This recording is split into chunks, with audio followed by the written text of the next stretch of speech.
দুষ্টু কোকিল বলে রে কুক কুক কুক কুক কুক কুক কুক কুক মনের বাঁশি বাজে রে কুক কুক কুক কুক কুক কুক কুক। Hello friends, welcome to my channel Supraki Bani. এখন আমি এই গানটারই রিয়াকশন করতে চলে এসেছি, যেটা সন্ধেবেলা ড্রপ করা হয়ে গেছে এসবি এবং চরকির অফিসিয়াল ইউটিউব চ্যানেলে। ইয়েস, গানটির নাম হলো দুষ্টু কোকিল এবং এটা হলো তুফান ফিল্মের সেকেন্ড সং, যেটা আজকে কিন্তু পডকাস্ট হয়ে গেছে। তো এই গানটার কম্পোজিশন করেছে আকাশ সেন এবং লিরিক্সও দিয়েছে আকাশ সেন। গানটি গেয়েছে কোনা এবং এই গানটার মধ্যে আমরা পারফর্ম করতে দেখতে পাচ্ছি মিমি চক্রবর্তী সহ মেগাস্টার শাকিব খান। তো গানটি আমার কেমন লাগলো সব কিছু নিয়ে তোমার সাথে শেয়ার করবো। So why are we waiting for, let's start with the video. তো গানটার ডিউরেশন হচ্ছে 3.5 মিনিটের কাছাকাছি এবং এটা একটা আইটেম ডান্স হিসাবে কিন্তু প্রেজেন্ট করা হচ্ছে এবং যেইভাবে এই গানটাকে শ্যুট করা হয়েছে সেটা কিন্তু নিঃসন্দেহে একটা আলাদাই গ্ল্যামার অ্যাড করছে পুরো ফিল্মের মধ্যে। ইনফ্যাক্ট এই গানটারই একটা ছোট্ট পোর্শন আমাদের কিন্তু ট্রেলারের মধ্যেও দেখানো হয়েছিল এবং সেখানে মিমি চক্রবর্তীকে ওই কুক কুকু স্টেপটাতে কিন্তু বেশ ভালো লাগছিল, বলা যেতে পারে শি ওয়াজ লুকিং র্যাভিশিং। এবং এই গানটা দেখার পর আমি একদম নিঃসন্দেহে বলতে পারি যে এই গানটার মধ্যে তাকে যেইভাবে অ্যাটায়ার দেওয়া হয়েছে এবং যেই লুকটাকে তার মধ্যে দিয়ে প্রেজেন্ট করা হয়েছে, একটা ইয়েস্টেরিয়ার যে রেট্রো সং হতো যেখানে ক্যাবেরে ফিল আনা হতো, আমাদের বলিউডে হেলেন এটা খুব ভালোভাবে দেখাতো, ঠিক ওরকমই একটা ফ্লেভার যেন এই গানটার মধ্যে রিভাইভ করার চেষ্টা করা হয়েছে। আমি কোনোভাবে বলবো না যে হেলেনের সাথে আমি মিমি চক্রবর্তীকে তুলনা করব, সেটা বলাটা ভীষণ বড় একটা অপরাধ বলা হবে। তবে তার যে ডান্স মুভ বা তাকে যেইভাবে এই গানের মধ্যে প্রেজেন্ট করা হচ্ছে, ঠিক ক্যাবেরে ফিলটাই কিন্তু এখানে রিভাইভ করা হয়েছে। এবং এই গানটার কম্পোজিশনটার মধ্যে একটা সিডাকটিভনেস আছে, তবে গানটার লিরিক্সের মধ্যে সেই ভালগারনেসটা কিন্তু আসছে না।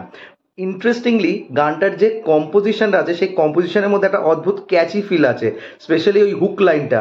সেই হুক লাইনটা যেইভাবে গানের মধ্যে ইউজ করা হয়, মানে যতবারই গানের মধ্যে আসে তোমাদের কিন্তু একটা নিজেদের মধ্যে গ্রুভ করার ইচ্ছা হবে। এবং লাস্টে যখন মেগাস্টার শাকিব খানের সাথে পারফর্ম হয় একটা ড্রামাটিক সিনের পরে, মানে একটা শ্যুট আউট হয়, যেখান থেকে বোঝা যাচ্ছে ফিল্মের মধ্যেও একটা কিছু সিন হয়তো এখানে হবে, যেটা হালকা করে আমাদেরকে এখানে দেখিয়ে দিয়েছে গানের মধ্যে। তো ওর পরে যেইভাবে মেগাস্টার শাকিব খান মিমি চক্রবর্তীর উপর কন্ট্রোল এনে যে স্টেপটা দেখায় সেটা কিন্তু বেশ সুন্দর লাগে। এবং মিমি চক্রবর্তীর যে পুরো গাউনটা স্লিট করা, সেটার মাধ্যম দিয়ে যে সে ডান্স মুভস করছে, সেটা কিন্তু বেশ একটা সিডাকশন ক্রিয়েট করা হচ্ছে। এবার আমি যদি বলি যে এই গানটা যে গেয়েছে কোনার কিন্তু প্রচুর গান আমি বাংলাদেশে শুনেছি এবং তার ম্যাক্সিমাম গানই রোম্যান্টিক মেজাজে হয়। এরম টাইপের গান কিন্তু তার গলায় আমি খুব একটা বেশি শুনিনি। তবে এই গানটায় তার যে একটা হয় না যে ফ্যাক্টরটা, সেটা কিন্তু খুব সুন্দরভাবে এসছে এবং সেটা খুব সুন্দরভাবে মিমি চক্রবর্তী কিন্তু পারফর্ম করতে পেরেছে এই ডান্স নাম্বারের মধ্যে। তো আমার কাছে এই গানটা এবং ডান্স ভিডিওটা জমজম মাঠ, and I am very much looking forward to the film, যেটা কিন্তু ইন্টারন্যাশনালি ইনক্লুডিং ইন্ডিয়াও 28 জুন কিন্তু রিলিজ করা হবে। অলরেডি তুফান বাংলাদেশে তুলকালাম মাচাচ্ছে, পুরো একটা ব্যাঙ্গার ক্রিয়েট হয়েছে ঈদুল আদহা উপলক্ষে এবং this is one of the anticipated film for Bangladeshi audience. তো দেখা যাক এবার কলকাতা আসার পর এটা কীরকম চমক দেয়। তবে এই গানটা সেকেন্ড সং হওয়া সত্ত্বেও এই গানটার যে ফিলটা সেটা কিন্তু অবশ্যই তোমাদেরকে গ্রুভ করতে বাধ্য করবে। তো তোমরা যারা যারা গানটা দেখেছো বা গানটা শুনেছো, তোমাদের কি মতামত আমায় কমেন্ট করে জানিও।